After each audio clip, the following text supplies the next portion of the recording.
बांकीपुर के चुनावी रण में आज बड़ा बदलाव देखने को मिला। भारतीय जनता पार्टी ने अचानक अपने उम्मीदवार को बदलने का फैसला किया है। पहले अभिषेक कुमार सिन्हा ने नामांकन दाखिल किया था।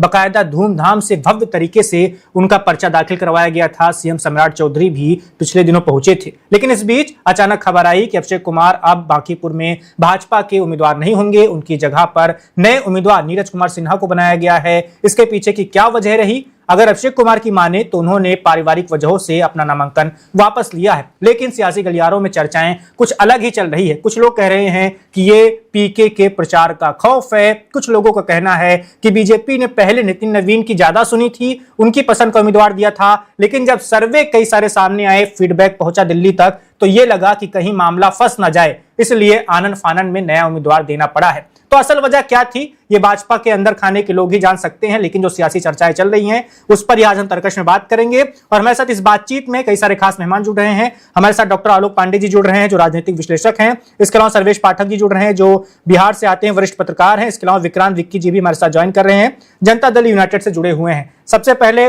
डॉक्टर आलोक पांडे जी के पास चलेंगे। पांडे जी, आपको क्या वजह नजर आ रही है, भाजपा ने अचानक अपना उम्मीदवार बदल दिया? अब देखिए, उम्मीदवार जब ऐसे बदला जाता है तो इसका मतलब है कि जो मैं 2-3 बार से कह रहा हूं कि भारतीय जनता पार्टी बहुत असहज है टीके के आने के बाद। हालांकि हो सकता है कि दूसरे लोग उससे सहमत ना हो, लेकिन आप बताइए, 2 दिन पहले आपने अपना उम्मीदवार उतारा और उसे घोड़ी पे चढ़ाया और घोड़ी से उतार लिया। बोले क्या? बोले घर में मन नहीं लग रहा है उसका, घर में बहुत जरूरत है। अरे जिसको शादी की तैयारी करने के लिए बात कर दी, दूल्हा बदल दिया आपने। तो भारतीय जनता पार्टी टीके के आने के बाद जितनी असहजता को मैं महसूस कर रहा था, कम से कम कैंडिडेट बदलने के वजह से ये कहा जा सकता है कि भारतीय जनता पार्टी अब कम से कम इस बात को लेकर उसके अंदर डर, जो कहते हैं ना पीके की जमानत जब्त हो जाएगी, कम से कम मैंने जो कल परसों आपसे कहा था पीके की जमानत जब्त ही नहीं हो सकती, कम से कम मेरी इस बात पे मुहर तो लगना शुरू हो गया कि पीके की जमानत जब्त नहीं होगी। क्योंकि भारतीय जनता पार्टी का एक करैक्टर ही नहीं है कि वो एक कैंडिडेट उतार दे और उसके बाद उसका नामांकन करा दे। नामांकन कराने के बाद उससे कहला कि भैया तुम्हारा हमारा व्यक्तिगत कारण है, पारिवारिक क्या कारण है?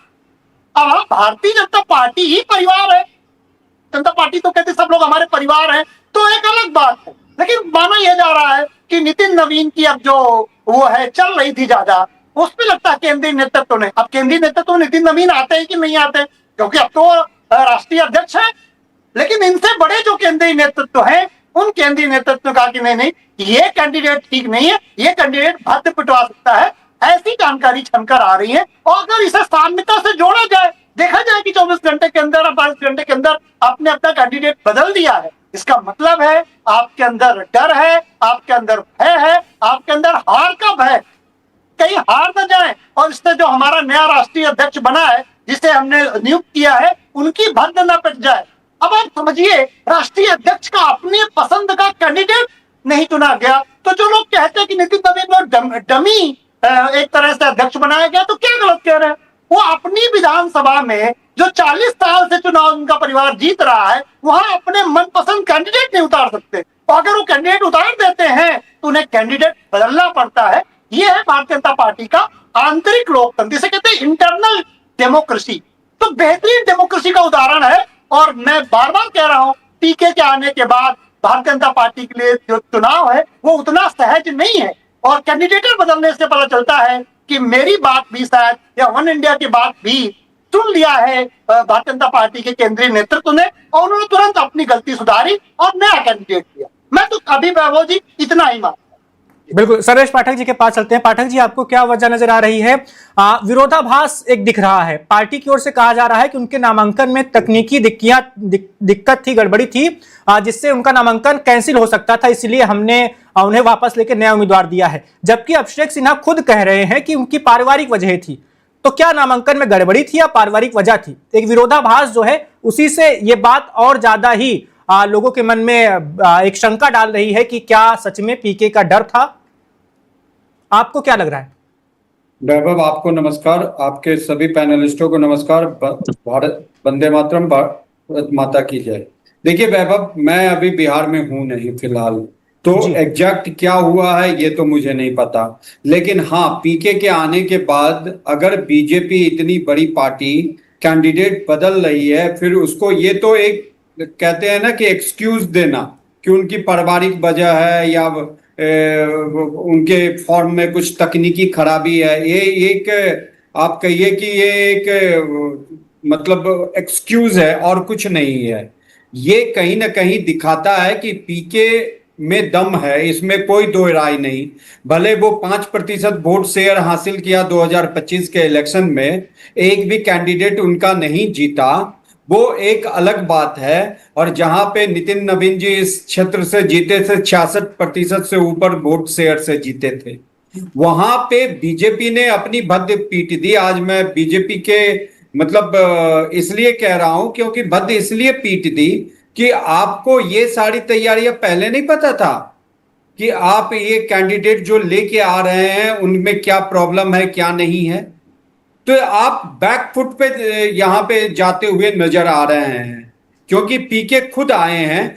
अभी भी मुझे उतना उम्मीद नहीं है कि पीके अपना सीट निकाल लेंगे, क्योंकि पीके के आने से ठीक है भैया, आप 5% से 25% चले जाएंगे, 30% चले जाएंगे, 66% वोट शेयर बीजेपी को मिल रखा है वहां पे। और आरजेडी जो है वो 25 या 29, मुझे करेक्ट करिएगा, इतना वोट शेयर वहां पे पाया था। तो और वो भी मैदान में है। तो ऐसा अगर कहिए कि कोई जादू की छड़ी ही होगी कि जो पीके अपना सीट निकाल लेंगे, जो अगर आंकड़ों को देखा जाए, क्योंकि पीके असफल रहे हैं पहली बार। जो दूसरे को वो चुनाव जिताते आ रहे थे, दूसरे के लिए स्ट्रेटेजी बनाते आ रहे थे, वो उनकी ऐसी हालत हो गई कि उनका एक कैंडिडेट नहीं जीता। तो हम आंकड़ों की बात करते हैं, मैं भी कोई भविष्य वक्ता नहीं हूं।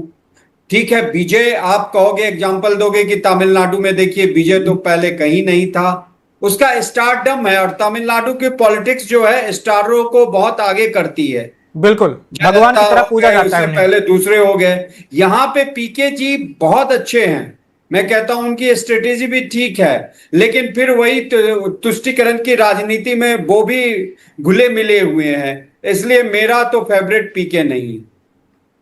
चलिए विक्रांत विक्की जी के पास चलते हैं, जो सत्ताधारी गठबंधन से जुड़े हुए हैं, जेडीयू के नेता हैं। विक्रांत विक्की जी, क्यों बदला गया उम्मीदवार? तकनीकी गड़बड़ी थी, कुछ खराबी थी नामांकन पत्र में, सबको पता है। बीजेपी पार्टी है, दुनिया की सबसे बड़ी पार्टी होने का दावा करती है, वकीलों की फौज होती है जो बकायदा हर चीज चेक करती है, तब जाके वो नामांकन पत्र दाखिल किया जाता है। तो ऐसी कोई गड़बड़ी रही या ना रही, ये बात लोगों को पच नहीं रही है। और ऊपर से वो खुद कह रहे हैं पारिवारिक कारण है, किसी को विधायकी का टिकट मिल जाए और वो कहे मैं पारिवारिक वजह से नहीं चाहता कि विधायक बनूं, ये भी लोगों को हजम नहीं हो रही बात। तो वजह क्या है? देखिए, पहले तो मैं आलोक भाई तो बहुत खुश आज हैं, पीके की तरफ से बैटिंग करने का उनको मौका मिल रहा है। और दूसरी जो आपके सवाल हैं उसका जवाब मैं देना चाहूंगा। किसी के साथ भी व्यक्तिगत कारण हो सकते हैं, कभी भी कुछ इमरजेंसी पारिवारिक हो सकती है, इसमें कोई बहुत बड़ी बात नहीं है। बहुत जगह बहुत बार ऐसा हुआ है कि बहुत लोग नॉमिनेशन किए हैं, किसी कारणवश अपना नॉमिनेशन वापस ले लिए हैं। और अभी जो सर्वेश पाठक जी कह रहे थे, बहुत अच्छी बात उन्होंने कहा कि कितना वो ऊपर जाएंगे, वो नीचे प्रथम करेंगे, लेकिन नीचे से प्रथम करेंगे, ठीक है, नीचे से प्रथम करेंगे, कहीं वो टक्कर में नहीं है। भाजपा की लड़ाई, भाजपा का जो विपक्ष है आरजेडी के साथ वहां लड़ाई है, पीके कहीं है ही नहीं। वो पिछले बार भी एकदम लगता था कि सोशल मीडिया पे आंधी आ गई, तूफान आ गया, पीके आ गए, पीके सीएम हो गए, मतलब कहीं कोई है ही नहीं। 243 पीके जीत गए, मतलब इस तरह का आडंबर, इस तरह का प्रचार के और क्या कहते हैं, लोगों को बहकाने का काम वो ज्यादा करते हैं। कल देखने को मिला कि पीके प्रचार कर रहे थे, कोई वहां का वोटर था, वो उनसे कुछ सवाल पूछा, भैया उसको धक्का दे दिया उन्होंने। ये ऐसा कहीं लोकतंत्र में होता है? अरे सवाल जवाब तो सबको करना है। और यहाँ हमारा नीतीश कुमार जी जो 20 साल जिस तरह से बिहार को बनाए हैं, हर लोग को आजादी दिए। वो पहले ये आजादी नहीं थी, कोई लालू जी का जब सरकार था बिहार में, तो किसी के पास ये आजादी नहीं थी कि खुल के अपनी बात को लोकतंत्र में रख सके। हिम्मत नहीं था कोई कि आरजेडी का कोई विरोध कर सके या कांग्रेस का कोई विरोध कर सके। जैसे ममता बनर्जी की यहाँ भी वही स्थिति थी, कहीं भी वही स्थिति थी, लेकिन नीतीश कुमार जी ने 20 साल में ऐसा बिहार रच के दिया, ऐसा बिहार रच के दिया, सुशासन की सरकार स्थापित किया, सुशासन का गंगा बहा दिया, ऐसा कहिए, कि जिसमें अगर उनके पार्टी के लोग भी गलत करते हैं तो वो भी अंदर जाते हैं, और कहीं से पीके कोई मैटर ही नहीं। आप लोग इतना पीके पीके पीके कर रहे हैं, इसके अलावा कोई इशू नहीं है क्या? पीके ऐसे है, पीके वैसे है। पिछले चुनाव में भी जो 6 महीना पहले में चुनाव हुआ था, जिसमें 202 सीट लाकर एकदम आंधी एनडीए मचा दिया, और उस आंधी में पीके पीके सब उड़ गए। पीके सिर्फ बार्गेनिंग के मास्टर हैं, कहां कैसे पैसा कमाना है, वो ओनली व्यापार। अभी देखिए, जब चुनाव वो हारे, उन्होंने एक अपना ये निकलवाया कि मुझसे मिलने के लिए प्रत्येक कार्यकर्ता को 1000 रुपया देना पड़ेगा। प्रत्येक कार्यकर्ता को भी मिलने के लिए 1000 रुपया दे करके उनसे मिलना है। भाई वैसा दल में क्यों रहना है? और पहला बात तो दल उनका नहीं था, वो कॉर्पोरेट सेक्टर था, चाहे है अभी भी। एक भी कार्यकर्ता उनका नहीं है जो जमीनी स्तर कार्यकर्ता है, सब पैसा पेड करता है पार्टी, लोग उसके लिए काम करते हैं। चुनाव खत्म, एक कार्यकर्ता नहीं है, कहीं नहीं है। अभी चुनाव लड़ रहे हैं, फिर पैसा बहा रहे हैं पानी की तरह, क्योंकि वो तो इतने राज्यों में गए हैं, राज्यों को लूटा है उन्होंने चुनाव के नाम पर, लोगों को बरगला करके, जबकि उनसे कुछ होना है नहीं। वो जहां गए चुनाव हारे, और देखते हैं कि वहां किसके खिलाफ एंटी इनकम्बेंसी है, उसके पीछे पड़ गए कि भाई हम तुमको चुनाव जिताएंगे, ऐसा करके वो बस अपना रोटी सेकते हैं। बिहार की जनता ने तो उनको एकदम नकारना क्या, मतलब यहाँ से उठा के बिहार से बाहर फेंक दिया। भैया नहीं चाहिए। ये नीतीश कुमार का जो मॉडल बिहार था, वही उसी मॉडल पे काम, बहुत सही काम हुआ, उसी पे आगे काम होगा, और हो रहा है, और आगे भी होगा। इसलिए कहीं पीके कोई फैक्टर नहीं है, व्यक्तिगत कारण से उन्होंने नामांकन वापस लिया, और अभी नीरज जी आए हैं, और वो पूरा बहुत अच्छे मार्जिन से चुनाव जीत रहे हैं। बिल्कुल, 20 सालों से भारतीय जनता पार्टी से जुड़े हैं जो नए उम्मीदवार हैं नीरज सिन्हा, और मंडल अध्यक्ष का पद उनके पास अभी है संगठन में, लगभग 2006 से। जी अगले सवाल की ओर बढ़ते हैं, आलोक पांडे जी के पास चलते हैं। डॉक्टर आलोक, राष्ट्रीय जनता दल लालू प्रसाद यादव की पार्टी कुछ अलग ही आरोप लगा रही है। पहले तो आरजेडी ने 4 घंटे पहले ही बता दिया था कि बीजेपी अपना उम्मीदवार वापस करने के बारे में विचार कर रही है, नया उम्मीदवार देगी, ऐसा आरजेडी के ऑफिशियल एक्स हैंडल पर पोस्ट अभी भी है। अब उस पोस्ट को फिर से रिपोस्ट करते हुए आरजेडी ने लिखा है कि देखो, हमने पहले ही बता दिया था कि बीजेपी डर रही है, उसे अपनी हार का डर है। और आरजेडी वाले ये भी कह रहे हैं कि बीजेपी ने अब एक ऐसा उम्मीदवार दे दिया है जिससे बीजेपी की बी टीम को मदद मिलेगी, कि बीजेपी की जो बी टीम है उसे अपनी पहली चुनावी जीत मिल जाए, इसलिए बीजेपी ने कमजोर प्रत्याशी दे दिया है, ऐसा आरजेडी का कहना है। और वो ये भी कह रहे हैं कि महागठबंधन बीजेपी को और बीजेपी की बी टीम दोनों को हराने जा रही है। नहीं, ठीक है, अब आरजेडी को कुछ तो कहना ही है, वो तो विदेश में है, वहीं से ट्वीट किया है, करवाया है। जो पार्टी संभाले वो तो विदेश से छुट्टी मना रहे हैं, जहां तक मेरी जानकारी है।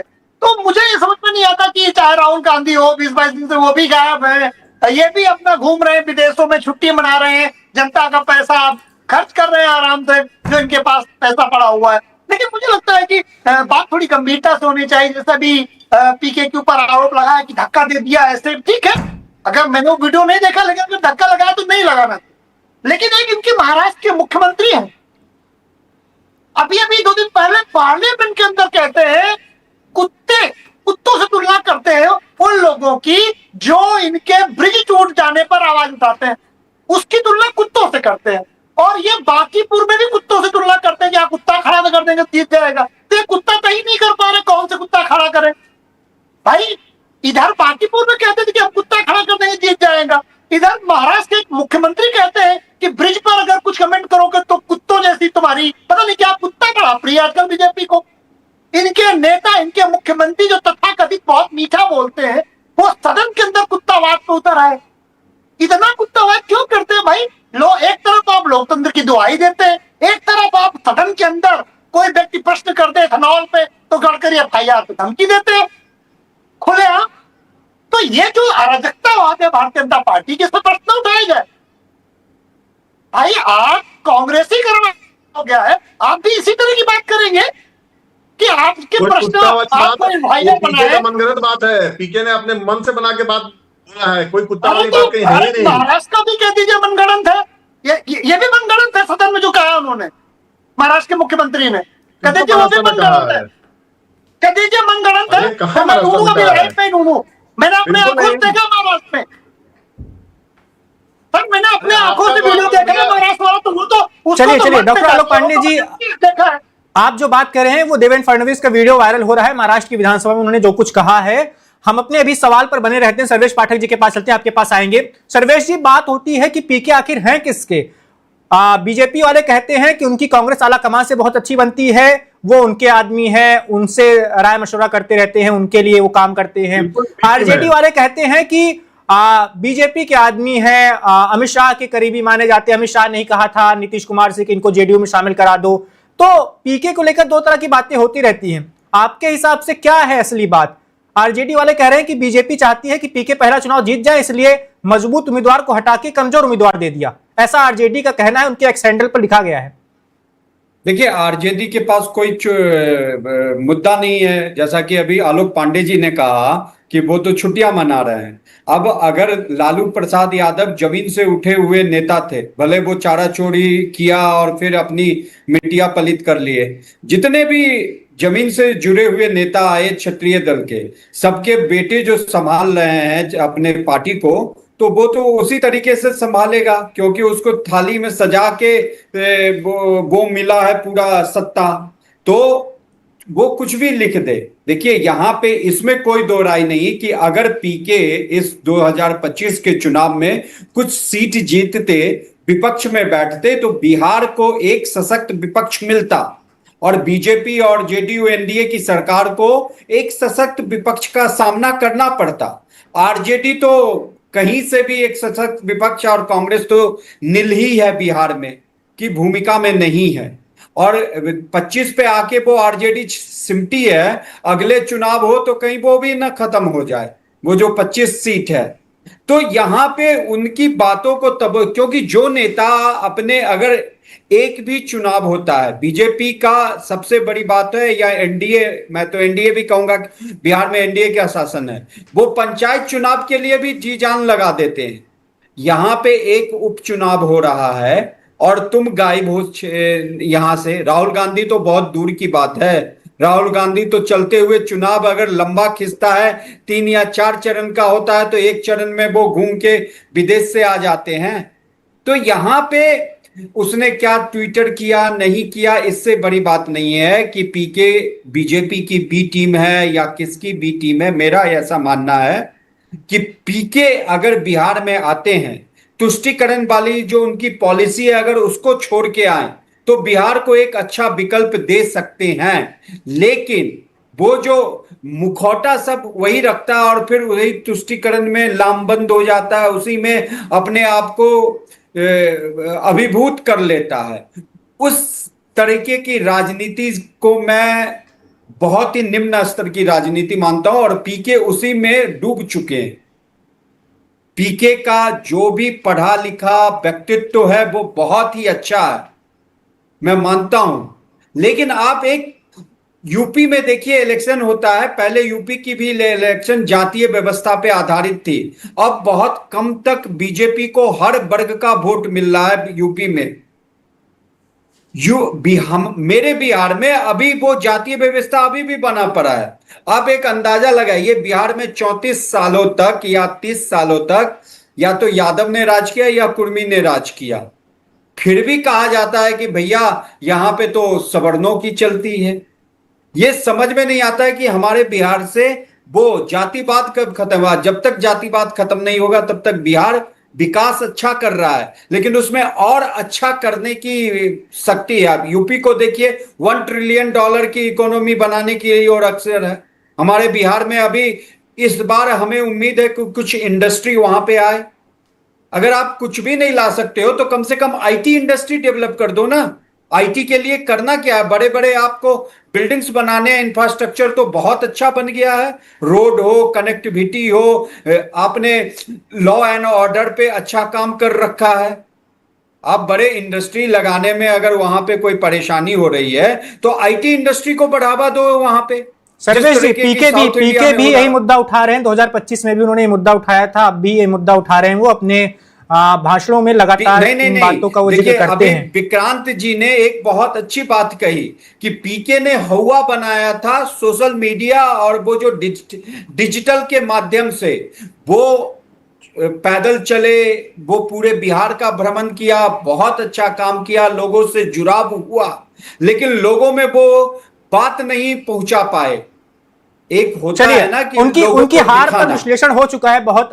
बाकीपुर पर अभी हम बात करें सर्वेश जी, विक्रांत विक्की जी के पास चलते हैं। विक्की जी, जेडीयू बीजेपी के करीबी है पीके, बीजेपी जेडीयू चाहती है कि पीके पहली बार चुनाव लड़ रहे हैं, उन्हें जीत मिल जाए, ऐसा आरजेडी का कहना है। फिर से सवाल एक बार बोलिएगा, जब फिर से सवाल एक बार, सॉरी। आरजेडी का कहना है कि बीजेपी और जेडीयू चाहती है कि प्रशांत किशोर पहली बार खुद चुनाव लड़ रहे हैं तो उन्हें अपनी पहली चुनाव में जीत मिल जाए, इसीलिए उन्होंने मजबूत प्रत्याशी को हटा दिया, एक कमजोर उम्मीदवार दे दिया। नीरज कुमार सिन्हा की उम्र मात्र 32 साल है। वहीं कोई टक्कर में है ही नहीं। मैं फिर बोल रहा हूं, कोई प्रत्याशी खड़ा हो, ये मैं बोल तो दिया, एनडीए पांचों पांडव मिलकर चुनाव लड़ रहा है। जहां 5 पांडव हो वहां कौरवों की क्या जरूरत है। और अभी सर्वेश जी ने बहुत अच्छी बात बोली पीके के बारे में कि उनका जो है सो सोशल मीडिया पे ही है हर कुछ, वो सिर्फ बात बनाना जानते हैं। उन्होंने कहा कि वो पैदल यात्रा किए पूरे बिहार में, हर जगह वो पैदल घूमे गए, लेकिन पब्लिक के बीच वो कनेक्ट नहीं हो पाए। उसका सबसे बड़ा रीजन क्या है? घमंड, उनका ईगो। वो मीडिया कर्मी से भी बात करते हैं तो ईगो में बात करते हैं और तुम तड़ाक से बात करते हैं। अगर मेरी ये बात झूठी हुई तो मैं अभी राजनीति से संन्यास ले लूंगा। आप मीडिया कर्मी हैं, आप उठाइए उनका पीछे का बहुत सारा उनका ये वीडियो वगैरह है, उसमें कोई भी मीडिया वाले जाते थे, तुम तड़ा करके बात करते थे, तुम बीजेपी के एजेंट हो, तुम जेडीयू के एजेंट हो। अरे ये क्या बोलने का तरीका? मीडिया तो स्वतंत्र है भाई। कहाँ भाजपा के और जदयू के नेता या लोजपा के नेता बोलने जाते हैं कि आप उसके एजेंट है, उसके एजेंट है। अरे इतना अच्छा बिहार को नीतीश कुमार जी ने 20 वर्षों में बनाया है, इतना अच्छा बनाया भाई। इंफ्रास्ट्रक्चर का जो जाल उन्होंने बिछा दिया भाई, जहां जाइए सड़क, बिजली, पानी, हर चीज, हर घर में। लेकिन हर घर लेकिन में नल का, विक्रांत जी, पीके 2025 में और इस उपचुनाव में जो बातें कर रहे हैं उन बातों में दम तो है क्या? बिहार में पलायन नहीं हो रहा? वो कह रहे हैं कि पिछले 4 सालों में जो बिहार की युवा 5 लाख थे, सूरत में उनकी संख्या 10 लाख पहुंच गई है। जिस बिहार को वो खंडहर बना दिए थे, जिसके लिए वो हमेशा लॉबी करते हैं, कांग्रेस के लिए जाते हैं, भिन्न भिन्न जगहों में जाकर के चुनाव प्रचार करते हैं, चुनाव मैनेजमेंट देखते हैं, जो जिसके सोनिया गांधी जी हैं, राहुल गांधी जी हैं, लालू यादव जी हैं, उनके आका तो वही लोग ना हैं। तो उनसे अपने आका से पूछे कि आप लोग मिल करके, कांग्रेस और आरजेडी की बिहार में सरकार रही, बर्बाद उन्होंने 35 वर्षों में करके रख दिया। पीछे का जो देख लीजिए आप, कांग्रेस और आरजेडी का जो शासन काल रहा, बर्बाद सत्यानाश करके रख दिया बिहार को। बिहार को बनाने में समय लगता है बॉस, एक मकान बनाने जाइए उसमें भी 2 साल लगता है, और पूरे बिहार को कितना समय लगेगा सर? 2005 से तो अब यहाँ देखिए एनडीए की सत्ता है। इसको मानिए ना मानिए, बीते 5 सालों से बहुत ज्यादा कल कारखाने बिहार में लगना शुरू हुए हैं, और इस आने वाले 3 साल 4 साल में बिहार नंबर 1 राज्य बनेगा। मैं ऑन रिकॉर्ड बोल रहा हूं आपको, नंबर 1 राज्य।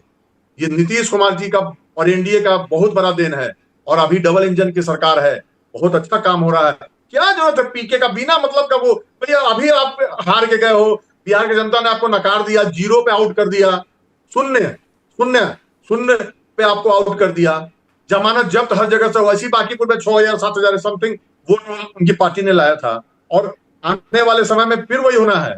ये भी 10,000 में सिमट के ये हो जाएंगे। इनके पास कार्यकर्ता नहीं, मैं फिर बोल रहा हूं, पैसा देते हैं, पैसा दे के आदमी लाते हैं। कार्यकर्ता होता जो जी जान लगाता है ना, कार्यकर्ता होता जो जी जान लगाता है। इनके पास कहां कार्यकर्ता है? ना वोट है, कोई वोट इनके पास नहीं है, जीरो। चलिए, इतने बड़े बिहार को, और जब झारखंड अलग हुआ, लोग कहता था बिहार में कुछ नहीं बचा, सारा झारखंड में चला गया। उस बिहार को नीतीश कुमार जी ने सजाया, संवारा, थोड़ा समय लगता है, और उन्होंने बहुत अच्छे से बिहार को बनाया। आज बिहारी होने पर गर्व है में है। पहले बिहारी कहलाने पे बाहर में लोग धुतकारता था, आज बिहारी पे गर्व हो। नीतीश जी का बिहार, क्या बिहार बनाया नीतीश जी, उनको भारत रत्न मिलना चाहिए। चलिए विक्रांत विक्की जी, पीके की रणनीति पर भी बात कर लेते हैं। अब डॉक्टर आलोक के पास चलते हैं। आलोक पांडे जी, पीके इस रणनीति पर भी काम कर रहे हैं। ऐसा बहुत सारे लोगों का मानना है कि बीजेपी का वोट हासिल करें, बीजेपी समर्थकों का भी वोट हासिल करें, क्योंकि बांकीपुर ऐसी सीट है कि बीजेपी को बहुत बड़ी संख्या में वोट मिलते रहे हैं, 60% ज्यादा पिछले चुनाव मिला था। तो ऐसे में अगर बीजेपी को हराना है तो बीजेपी के समर्थक खुद अगर वोट नहीं देंगे तो जीत मुश्किल हो जाएगी। इसके लिए पीके क्या कर रहे हैं, वो बार बार अपने भाषणों में कह रहे हैं कि देखो, एक सीट पर बीजेपी हार जाएगी तो उसकी सरकार की सेहत पर कोई फर्क नहीं पड़ेगा, उनके पास पर्याप्त विधायक हैं, बहुमत से कहीं ज्यादा विधायक हैं, और अगर एक सीट आरजेडी जीत जाएगी तो आरजेडी सरकार तो बना नहीं पाएगी, उसकी भी सेहत पर बहुत फर्क नहीं पड़ेगा। लेकिन अगर प्रशांत किशोर जीतते हैं तो पूरे बिहार में मैसेज जाएगा कि देखो बदलाव आ रहा है, जनता सम्राट चौधरी को मुख्यमंत्री के रूप में पसंद नहीं कर रही, क्योंकि वोट नीतीश कुमार के लिए दिया था। आपको लगता है यह रणनीति उनकी कामयाब हो पाएगी? देखिए, अगर बीजेपी का जो मतलब वोट नहीं मिलेगा तो वैसे ही पीके नहीं जीतेंगे। पीके ने एक पॉलिटिकल रिस्क लिया है और रिस्क लेना चाहिए, क्योंकि हार गए तो क्या, हार नेताओं के लिए सबक होती है। क्या भारतीय जनता पार्टी अपने शुरुआती समय में हारे नहीं है? कौन सा नेता है? अब आप बताइए, रायबरेली से राहुल गांधी हारे अमेठी से, तो उस पे कोई कह रहा था कि इस पर जीतेगी कभी? अमेठी से रायबरेली से मैंने ठीक कर दिया उसे तुरंत जी, अपने साथ सुना नहीं, शब्दों पे मत जाइए, ठीक है? नहीं मतलब तो मैंने करेक्ट कर दिया, वो भी तो सुन लीजिए। बिल्कुल जी, अरे बुरा मत मानिए, 2019 की बात है, 2019 की बात है, सबको याद है। जी आलोक पांडे जी, अपनी बात रखिए सर। आलोक जी, अगर आप दोनों लोगों ने तय कर रखा है कि मुझ पे हमला ही करना है, क्योंकि अरे भैया हमला कौन कर रहा है आलोक भाई? बिल्कुल हमला नहीं करना है सर। आलोक जी अपनी बात रखिए सर, अपनी बात रखिए सर। मैं सिर्फ ये कह रहा हूं कि भाई अगर कोई बात मैं निष्पक्षता से रखता हूं, तो अभी कम से कम जेडीयू को भाई 3 दिन से मुझसे कह रहे हैं कि पीके के लिए बैटिंग कर रहा हूं। मैं क्यों बैटिंग करूंगा? मैं उस आदमी को जानता तक नहीं, व्यक्तिगत में उससे मिला नहीं, तो इसलिए मैं किसी के लिए बैटिंग नहीं करता। ऐसा आरोप मुझे बीजेपी के ऊपर भी लगता है कि बीजेपी की बैटिंग करता हूं मैं, कभी कभी मुझे समाजवादी पार्टी की बैटिंग करने का, तो इस तरह व्यक्तिगत आरोपों से डरता नहीं। ये चलते रहते हैं, जब किसी के पास तर्क नहीं होता तो ये कह दो उनके लिए बैटिंग करा, बस खत्म हो गई बात। अब मैं अपनी बात कर रहा हूं कि ऐसे सैकड़ों उदाहरण, इंदिरा गांधी भी चुनाव हारी, अटल बिहारी वाजपेयी चुनाव हारे, नीतीश कुमार चुनाव हारे, तो इस चुनाव हारने से क्या राजनीति खत्म हो जाती है? तब तो जनसंघ को उसी समय मर जाना चाहिए जिस समय मैक्सिमम जगहों पर उनकी जमानत जब्त हो गई थी। मैं तो बार बार कह रहा हूँ कि जनसंघ की शुरुआत में ऐसे हुई थी, उनकी जमानतें जब्त हो गई थी, एक जगह से जमानत नहीं जब्त हुई थी तो अटल बिहारी लड्डू बांटे थे, वहां से जनसंघ शुरू हुई। तो राजनीति में ये जनता तय करेगी और पीके का कॉन्फिडेंस तय करेगा। हम कह रहे 10 बार उनके लोगों की जमानत जब्त हो जाए, अगर वो 10 बार चुनाव लड़ने की क्षमता रखते हैं तो अपनी किस्मत आजमा सकते हैं, अपने विचार रख सकते हैं। बिहार की जनता और बांकीपुर की जनता तय करेगी कि पीको को लेके जाए या न जाए। लेकिन जिस तरह से एक ब्राह्मण बच्चे की हत्या की गई बिहार में, गलत इनकाउंटर किया गया, और उसके बाद मुख्यमंत्री जातीय सम्मेलन करते हैं, ओबीसी सम्मेलन में जाते हैं, सम्मेलन मुख्यमंत्री जी ने किया है। देखिए कहीं जाते सही कर लीजिएगा, किया सर, बीच में नहीं बोलो, अपने समय बोलिए, अपने समय बोलिए। वो नहीं, आप झूठा इल्जाम लगाइए तो मैं कैसे सुन सकता हूँ? अपने समय से क्लियर कर दीजिएगा। वो लोग झूठा प्रचार कर रहे थे। विक्रांत जी आपके पास आ रहे हैं, विक्रांत जी आपके पास आ रहे हैं, आप जवाब दीजिएगा सर। कर रहे थे, आपके पास आ रहे हैं विक्रांत जी, आप जवाब दीजिएगा। जी आप लगातार आप लोग हमला कर रहे हैं मुझ पर, ये ठीक बात नहीं है। जब आप बोलते हैं मैं एक शब्द नहीं बोलता, आप सही बोले गलत बोले। आपने कहा बिहार के 4 पंख लग गए, जीडीपी में नीचे से खड़ा है, पर कैपिटा इनकम में नीचे से खड़ा है, रोडें चौड़ी नहीं है, अच्छा हेल्थ सिस्टम नहीं है। क्या कर दिया आपने 20 साल में बिहार में? मैंने तो नहीं टोका आपको। बिहार स्वर्ग बन गया, यहाँ के लोग स्वर्गवासी हो गए, ये बना के दिया 20 साल में आपने बिहार को। फिर मैं कहूंगा तो आपको बुरा लगेगा। कोई भी पैरामीटर डेवलपमेंट के मामले में यूपी से कितना पीछे चला गया 9 सालों में। यूपी बिहार एक स्थिति में था, अब कहां खड़ा है बिहार? यहाँ जो एक्सीडेंट होते हैं उसमें 80% लोग मर जाते हैं। पूरे देश में सबसे ज्यादा डेथ की संभावना एक्सीडेंट में बिहार से, इतनी कम सड़कें चौड़ी है। मैंने तो नहीं कहा, जब आप तारीफ कर रहे थे नीतीश कुमार की, मैंने नहीं टोका आपने, भाई आपका हक है, आप तो कहिए। लेकिन मैं सिर्फ ये कह रहा हूं कि कोई व्यक्ति अगर लड़ रहा है, अगर वो अपने आप को आगे लाने की कोशिश कर रहा है, तो क्योंकि उसकी जमानत जब्त हो गई थी इसलिए वो चुनाव नहीं जीत सकता। तो बीजेपी ने क्या कैंडिडेट बदल दिया अपना? अगर वो 100% हार रहा तो 24 घंटे के अंदर बीजेपी को कैंडिडेट बदलना पड़ा अपना, और फिर 100 बहाने देने पड़े। तो कोई तो दम है। अगर इतना ही वो बंदा खराब था तो जेडीयू ने क्यों रखा था अपनी पार्टी में? चुनाव जितवाने के लिए। इतना ही खराब था तो बीजेपी ने क्यों हेल्प की थी? मालूम चला कि कोई नहीं, काम नहीं निकाल है। दिया, लिया क्यों था? आपने लिया क्यों था? इतना इसलिए तो खराब था, आपको निकाल पहले से दिया। नहीं पता था आपको? पार्टी आपको में पहले से नहीं पता पार्टी था में कि बहुत वो लोग खराब जाते आदमी हैं। है, वो बहुत जो दूर सही है दराज वो से रह बोलता जाएंगे, है, जो आपको गड़बड़ पहले निकल से नहीं जाएंगे। पता था। भाई आपको पहले से पता होना चाहिए कि जेडीयू में क्यों ले रहे हैं उसको चुनाव जितवाने के लिए। तमिलनाडु में क्यों लिया उसको विजय ने? उसकी बात भी तो करो कि तमिलनाडु में उसको क्यों लिया और वहां कैसे जीते विजय? नहीं, वो आप चुनाव वही बात करते हो जो आपको समझ में आती है। दूसरे की बात तो गलत ही है और जो आपकी जैसा कहे तो वही सही है, जो आपके जैसा न बोले वो गलत है या पीके का एजेंट है। अब आपके पास दो ही पैरामीटर है, या तो आपके जैसा बोले तो बढ़िया, आपके जैसा न बोले तो पीके का एजेंट है। इस तरह की बात तो नहीं ठीक लगती ना। कम से कम इसे तो टीवी चैनल न बनाइए, यहाँ पर बात हमें कहने दीजिए, फिर अपने समय में अपनी बात कीजिए। इतना तो अनुभव होगा आपको डिबेट करते हुए, मुझे उम्मीद है इतना तो आपने किया होगा। आप जब भी बोलते मैं एक शब्द नहीं बोलता। पीके बिल्कुल खराब आदमी मैं मान लेता हूं, तो कहा डर गई बीजेपी कैंडिडेट बदल दिया? पीके बिल्कुल हार जाएंगे चुनाव, तो कहा कैंडिडेट बदल दिया बीजेपी? बीजेपी का कैरेक्टर है कैंडिडेट बदलने का? नाम घोषित होने के बाद नहीं, नामांकन के बाद अगर बदल रही है तो कहा बदल रही? कोई लॉजिक है कि व्यक्तिगत कारण है परिवार के? तो कोई भी मूर्ख आदमी समझ जाएगा कि ये व्यक्तिगत कारण नहीं है ना। मुझे तो थोड़ी बहुत राजनीतिक समझ है, जिसे राजनीतिक समझ नहीं वो भी जान जाएगा कि नहीं है। और बिहार में तो माँ के गर्भ में पता होता है, माँ के गर्भ के व्यक्ति को यूपी बिहार में पता होता है। राजनीति सिखानी नहीं पड़ती यूपी बिहार के लोगों को। चलिए उसे माँ के गर्भ से विक्रांत सीख विक्की के जी के आता पास है। चलते हैं। डॉक्टर आलोक जी विक्रांत विक्की जी के पास चलते हैं, वो जवाब देंगे। जी विक्की जी। मैं जो इन्होंने कहा कैंडिडेट बदला गया, फिर इन्होंने कहा सड़कें चौड़ी नहीं है। अब कैसी सड़कें चाहिए?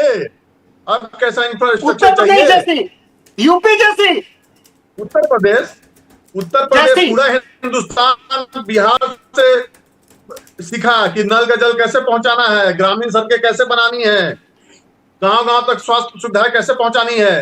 ये पूरा हिंदुस्तान बिहार से सीखा। नीतीश कुमार जी का मॉडल जो है सुशासन के साथ विकास का मॉडल, उस मॉडल को पूरे देश ने अपनाने का काम किया। विक्की जी, विक्रांत विक्की जी, 2005 से 2010 वाली जो नीतीश कुमार की सरकार थी उसके विकास कार्यों की चर्चा बहुत होती है, लेकिन आपको नहीं लगता कि 2010 के बाद चीजें खराब होनी शुरू हो गई और 10 से 20 तक का जो कार्यकाल था उसमें उन्होंने इतनी बार पाला बदला कि कभी आरजेडी के साथ कभी बीजेपी के साथ, उस वक्त विकास का पहिया रुक गया, पानी आना बंद हो गया।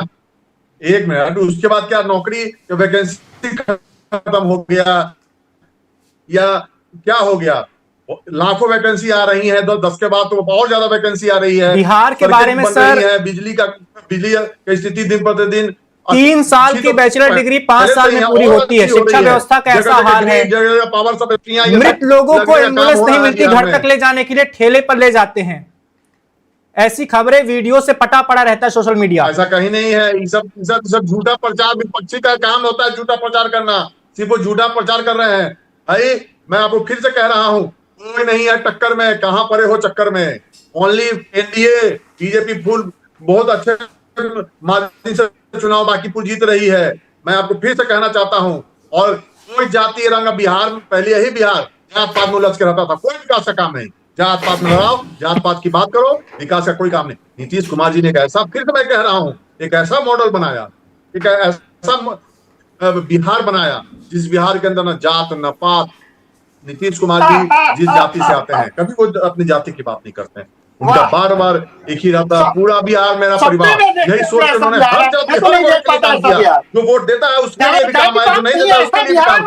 जो वोट नहीं देता है उसको भी नौकरी मिल रही है, जो वोट नहीं देता है वो भी 25 साल तक चल रहा है। उसके टोला मोहल्ला में भी ऐसे यही पहले लालू जी के समय में कहता था कि वोट नहीं है तो कहते हमको वोट दिया तो उसके रोड बनाएंगे। बिल्कुल नहीं। और मैं फिर से कहना चाहता हूँ, नीतीश कुमार जी हर जो वोट दिया उसके भी मुख्यमंत्री रहे, जो नहीं दिया उसके भी मुख्यमंत्री रहे। ऐसा मुख्यमंत्री नहीं मिलेगा, ऐसा नेता नहीं मिलेगा। एनडीए के साथ भाजपा के साथ मिलकर नीतीश कुमार जी ने 20 साल में बिहार को सजाया, संभाला, बहुत अच्छा काम किया। जब भी चुनाव होता है नीतीश कुमार जी जिधर रहते हैं पलड़ा उधर भारी रहता है। आज पांचों पांडव मिलकर के बिहार में सुपर साफ कर दिया विपक्षों का, जमात और पार्टी को जीरो का।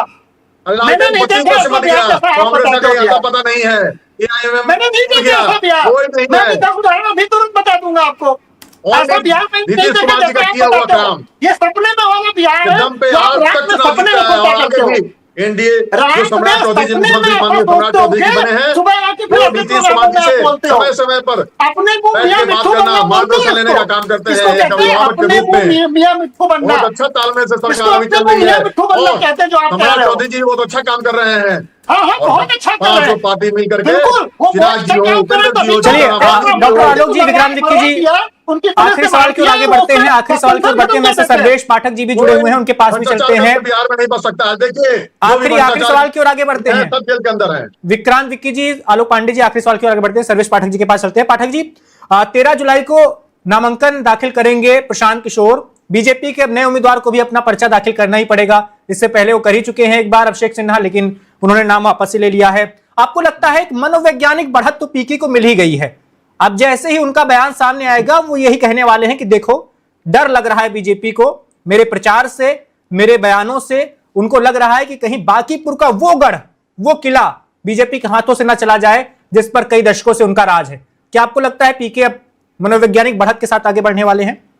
देखिए वैभव, ये मनोवैज्ञानिक बढ़त हो या सोशल मीडिया पे वो ये करे या फिर वहां के कोर वोटर्स में सेंध लगाए, पीके जब खुद कहते हैं, पीके एक स्ट्रेटेजिस्ट है, कि जब तक बीजेपी एनडीए का कोर वोटर उनके पाले में नहीं आएगा कहीं से भी उनकी जीत संभव नहीं है।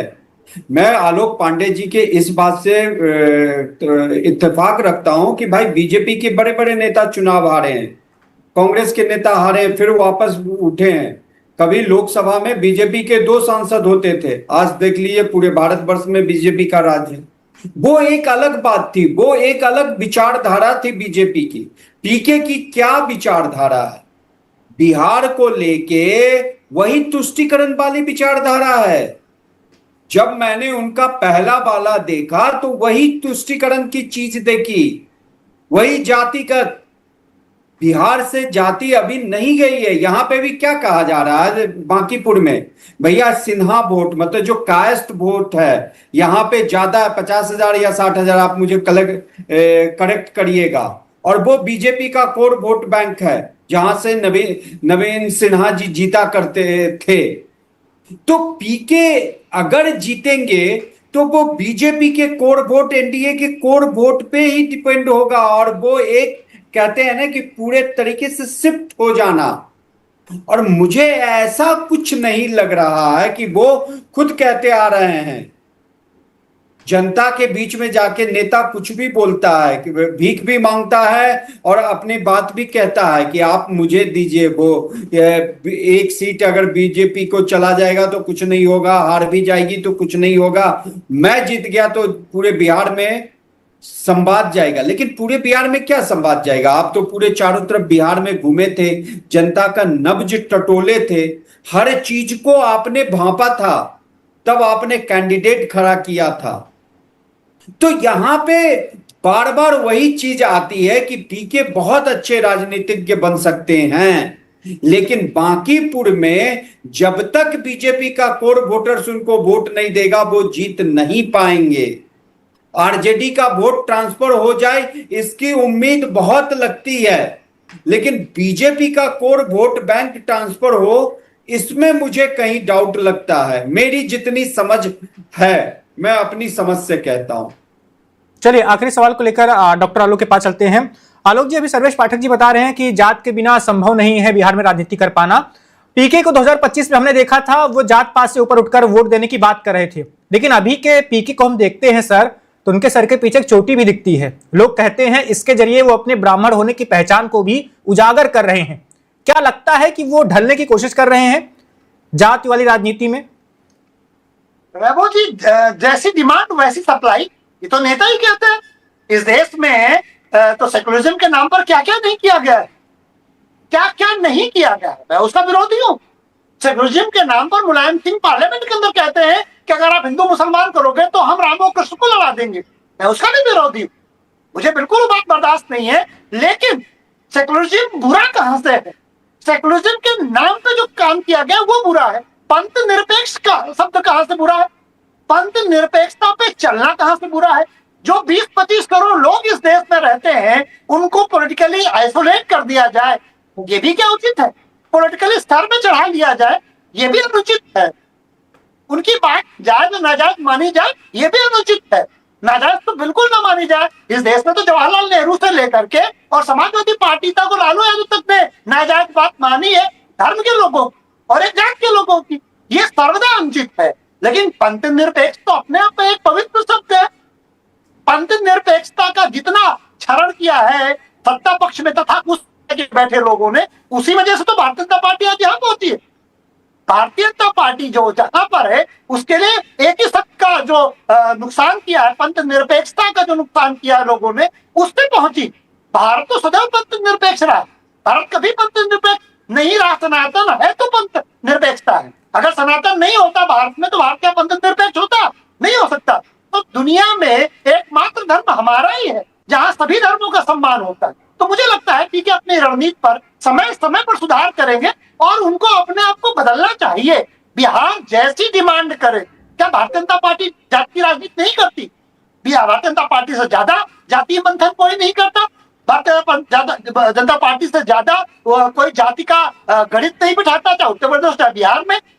क्या जो इस समय मुख्यमंत्री हैं वो योग्यता के आधार पर है या जाति गणित के आधार पर बिहार के मुख्यमंत्री? इनसे ज्यादा योग्य लोग भारतीय जनता पार्टी में है, लेकिन वो क्योंकि जाति समीकरण में नहीं बैठते थे इसलिए शायद सम्राट चौधरी बिहार के मुख्यमंत्री हैं। ये बात सभी जानते हैं। भारतीय जनता पार्टी में इनसे ज्यादा बेहतर प्रबंधन वाले, ज्यादा नॉलेजेबल और ज्यादा वैल्यूफुल लोग हैं, नहीं मुख्यमंत्री क्योंकि जाति गणित में नहीं आते। तो बिहार आज भी जाति गणित के आधार पर मुख्यमंत्री तय करता, ये बात भी सही। चलिए आखिरी सवाल की ओर लेकर चलते हैं विक्रांत विक्की जी के पास, उसके बाद सर्वेश पाठक जी आपके पास आएंगे। विक्रांत जी, कहा जा रहा है कि पीके हर वो काम कर रहे हैं जो उन्हें वोट दिला सके। अभी मैंने सवाल किया था डॉक्टर आलोक पांडे जी से, उनकी जो पीछे बालों की चोटी है उसे लेकर बहुत सारे लोग ये इंगित कर रहे हैं बार बार कि 2025 में ऐसी कोई चुटिया थी नहीं। पीके बार बार कहते थे कि जात पात से ऊपर उठकर वोट करे बिहार की जनता तभी बदलाव आएगा, लेकिन अब वो चुटिया रख रहे हैं, इससे वो अपनी ब्राह्मण होने की पहचान जाहिर कर रहे हैं। क्या कुछ ऐसा है? कुछ भी कर लें, और ब्राह्मण जात सबसे पढ़ा लिखा जात है ना।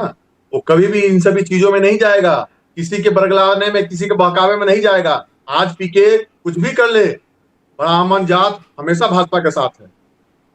स्वर्ण कभी भी नीतीश जी को और भाजपा को छोड़ के कहीं नहीं जा सकता है। ये मैं आपको बता रहा हूं। सभी जाति के लिए नीतीश जी और भाजपा काम करती है। अभी प्रशांत किशोर जी रिक्वेस्ट कर रहे हैं, आप हमको वोट कर दीजिए, हमको एक बार जिता दीजिए, हमको दे दीजिए, भाजपा खाने जीतने से भाजपा का कोई फर्क नहीं पड़ेगा। मतलब ये कहना ये चाह रहे हैं, तो भी डर है कि अगर भाजपा के वोटर हमको वोट नहीं देंगे तो मैं तो कहीं से नहीं जीतने वाला हूं, कुछ नहीं मेरा होने वाला है, मेरा खिचड़ी नहीं पकने वाला है। इसलिए वो बार बार कहते हैं मुझको वोट दे दो, मुझको दे दो, मुझको दे दो। अरे भाई, आप में काबिलियत है तो आप मांगिए वोट। ये मत कहिए कि एक सीट से भाजपा कुछ नहीं बिगड़ेगा, आपका मुख्यमंत्री नहीं हटेगा, आपका सरकार नहीं गिरेगा। इसका मतलब आप जान रहे हैं कि एनडीए वहां बहुत मजबूत है, एनडीए में ही सेंध लगाओ। ये कहां कभी कहने जा रहे हैं कि लालटेन वालों मुझको वोट दो। वो देख रहे हैं कि एनडीए को डैमेज करो। वो बी टीम है कांग्रेस के और आरजेडी के, उसी के रूप में वो कार्य कर रहे हैं। भाजपा को एनडीए को डैमेज करने के लिए वो बिहार में चाहे 6 महीना पहले का चुनाव हो तो चाहे अभी का चुनाव हो, वो जान रहे हैं कि हम वो चोटी से लेकर बांध के घूम रहे हैं कि उस नाते कुछ भाजपा के वोट को डैमेज करो और लालटेन के कैंडिडेट को जिता दो। वो इस पे काम कर रहे हैं, वो ना कि खुद जीते उस पे काम कर रहे हैं। वो तो जान रहे हैं कि मैं उसको जितना है नहीं, कुछ स्वर्ण का वोट काटो और इधर इनको फायदा पहुंचाओ लालटेन को। लेकिन स्वर्ण समाज, चाहे पिछड़ा अति पिछड़ा समाज, चाहे समाज, सभी जाति धर्म के लोग नीतीश कुमार जी और भाजपा के साथ इंटैक्ट हैं। मैंने कहा ना 5 पांडव, जहां 5 पांडव है वहां कौरवों की कोई जरूरत ही नहीं है। और ये कितना भी गिरगिरा ले, कितना भी ये कर ले कि मुझको वोट दे दो, मुझको वोट दे दो, आप देखिए वीडियो, उनका वीडियो डाला हुआ देखिए, वो बोल रहे हैं कि एक बार हमको जिता दीजिए आप लोग, भाजपा का सब कुछ नहीं बिगड़ेगा। इट मीन्स को जान रहे हैं कि एनडीए बिहार में कितना मजबूत है। ऐसे कर डायरेक्ट चुनाव लड़ेंगे बिना गिरगिराए हुए तब तो जीतेंगे नहीं। चलो भाई गिरगिराते हैं, कुछ वोट मिल जाए। लेकिन बिहार की जनता बहुत समझदार है, बहुत पढ़ी लिखी है, बहुत बुद्धिजीवी है। उसको अपना नफा नुकसान मालूम है कि किसके साथ जाऊंगा तो नफा है, किसके साथ जाऊंगा तो नुकसान है। इसलिए बिहार की जनता कभी भी इनके बहकावे में नहीं आएगी, ना ही पीके के, ना ही लालटेन के। एक वो भी जमाना था लालटेन का जिसमें नारा लगता था करो डकैती लूटो ट्रेन, करो डकैती लूटो ट्रेन, पुलिस पकड़े तो दिखाओ लालटेन। तो ना ही लालटेन चाहिए और ना ही पीके चाहिए। चलिए हमको विकास विक्रांत जी चाहिए, समय की कमी है हमको सर, सुशासन चाहिए, हमको एक अच्छा लोकतंत्र चाहिए, एक अच्छा समय की बिहार कमी है सर। चाहिए। आखिरी टिप्पणी सर्वेश पाठक जी से भी ले लेते एनडीए हैं चाहिए, हर सीट पे एनडीए चाहिए बस। जी। पाठक जी एक आखिरी टिप्पणी सर इस बातचीत में आपकी। देखिए, पीके को यहाँ पे बहुत टेढ़ी खीर है उनका खुद को चुनाव जीतना, क्योंकि यहाँ पे वो पूर्णतया डिपेंड है। 26%, 27% अगर आरजेडी का पूरा वोट भी तो उनको ट्रांसफर हो जाए, उनके उम्मीदवार को जो मिला था वोट, वो सब मिला के भी वो उस स्थिति में नहीं आएंगे जब तक कि बीजेपी एनडीए का कोर वोट बैंक एक नई राजनीति की शुरुआत करने के लिए वहां पे बीजेपी को छोड़ के, एनडीए को छोड़ के पीके को वोट कर दे। और ये आपने जैसे चुटिया की बात की, तो ये वो हर तरीके, हर हथकंडे अपना रहे हैं कि किसी तरीके से फिट हो जाए। अगर वो अपनी जाति अपना ये दिलवाना होता तो पहले वाले चुनाव में ही सब कुछ करते, क्यों नहीं किया? अब क्या उनको ऐसी आफत आ पड़ी कि भैया चुटिया 6 महीना वो कहते मीडिया से अलग रहूंगा, इतने बीच में बाल भर के चुटिया बढ़ा लिए कि नहीं मैं ब्राह्मण हूं तो ब्राह्मण का वो दिखाऊंगा, अपना वेशभूषा भी उस तरीके से दिखाऊंगा। भाई आपको ब्राह्मण हो तो आपको शर्म किस बात की है छुपाने में अपनी आइडेंटिटी?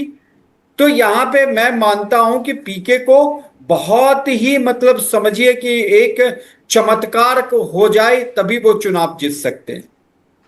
चलिए सर्वेश पाठक जी, विक्रांत दिक्की जी, डॉक्टर आलोक पांडे जी, आप तीनों का बहुत शुक्रिया। वन इंडिया के साथ आप जुड़े, आपने अपनी बातें रखी। तो बांकीपुर के चुनावी रण में घमासान मचा हुआ है। बीजेपी ने अपने उम्मीदवार को बदलने का ऐलान किया है। अक्षय कुमार सिन्हा पहले उम्मीदवार थे, अब नीरज कुमार सिन्हा को उम्मीदवार बनाया गया है। इसके पीछे की क्या वजह है? बताया तो जा रहा है कि पारिवारिक कारण से नामांकन वापस लिया अभिषेक ने, लेकिन वजह कुछ और हो सकती है, ऐसा भी सियासी जानकार मानते हैं। उधर पीके हावी होने की कोशिश कर रहे हैं। लगातार बांकीपुर में 7-7 घंटे हर घर जाकर वो कैंपेन कर रहे हैं, डोर टू डोर कैंपेन कर रहे हैं। उनके तमाम संख्या में वॉलंटियर्स की फौज उतरी हुई है और जनसुराज का पूरा साधन संसाधन झोंके हुए हैं पीके बांकीपुर में। देखते हैं 30 जुलाई को बांकीपुर की जनता अपने मताधिकार का प्रयोग करेगी। 3 अगस्त को परिणाम सामने आएंगे, तभी पता चल पाएगा कि पीके अपने पहले चुनाव में क्या जीतते हैं या हारते हैं, बीजेपी अपना गढ़ बचा पाती है या नहीं।